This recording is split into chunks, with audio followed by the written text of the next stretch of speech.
അൽ ഇഹ്തിഫാലു ബിമീലാദിൽ ഹബീബി സ്വല്ലല്ലാഹു അലൈഹി വസല്ലം.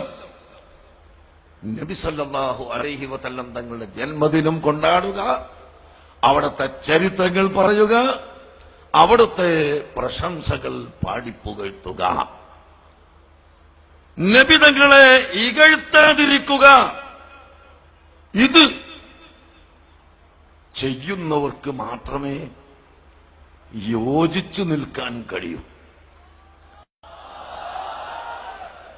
ഇപ്പോൾ എവിടെയും തർക്കമാണ്. സുബ്ഹാനല്ലാഹ്, വലിയ തർക്കം. സുന്നി ഐക്യം, ഐക്യം, ഐക്യം.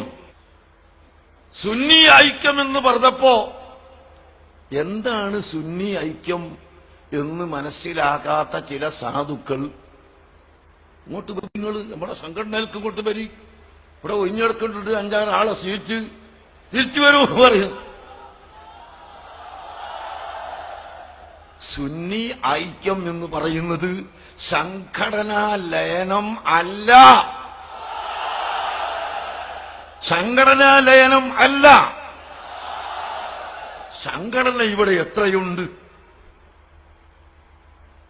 ആ സംഘടനകൾ സംഘടനയായി നിലനിർത്തിക്കൊണ്ട് അഹ്ലുസുന്നത്ത് വൽ ജമാഅത്തിനെതിരായി വരുന്ന മുഴുവൻ കക്ഷികളെയും ഒറ്റക്കെട്ടായി നിയമവിധേയമായി നേരിടാൻ, പേനകൾ കൊണ്ട് നേരിടാൻ, പ്രസംഗം കൊണ്ട് നേരിടാൻ, സമ്മേളനങ്ങൾ കൊണ്ട് നേരിടാൻ ഐക്യപ്പെടുക, അതാണ് സുന്നി ഐക്യം എന്ന് പറയുന്നത്. അതിന്റെ അർത്ഥം പോലും അറിയാണ്ട് ഇങ്ങോട്ട് വരും.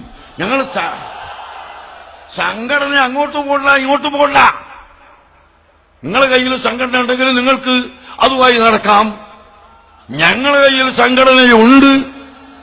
ആ സംഘടനയുടെ അടയാളമാണ് ബഹുമാനപ്പെട്ട താജുൽ ഉലമയുടെ നേതൃത്വത്തിൽ ഈ ജനലക്ഷങ്ങൾ ഇവിടെ തടിച്ചുകൂടിയത്. അപ്പോ സുന്നി ഐക്യം എന്ന് പറഞ്ഞാൽ നബി സല്ലല്ലാഹു അലൈഹി വസല്ലമ തങ്ങളെ നിസ്സാരപ്പെടുത്തുന്ന ആളുകൾക്കെതിരെ ഒറ്റക്കെട്ടായി നിൽക്കുക. അതിന് തയ്യാറുണ്ടോ? അതാണ് ഞാൻ ചോദിക്കുന്നത്. അതിനുവേണ്ടി ഏത് സ്റ്റേജിലേക്ക് ക്ഷണിച്ചാലും, സുന്നികൾ മാത്രം നടത്തുന്ന ഏത് സ്റ്റേജിലേക്കും ഏത് സദസ്സിലേക്കും എന്നെ ക്ഷണിച്ചാൽ ഇൻഷാ അല്ലാഹ് ഞാൻ പോകാൻ തയ്യാറാണ്.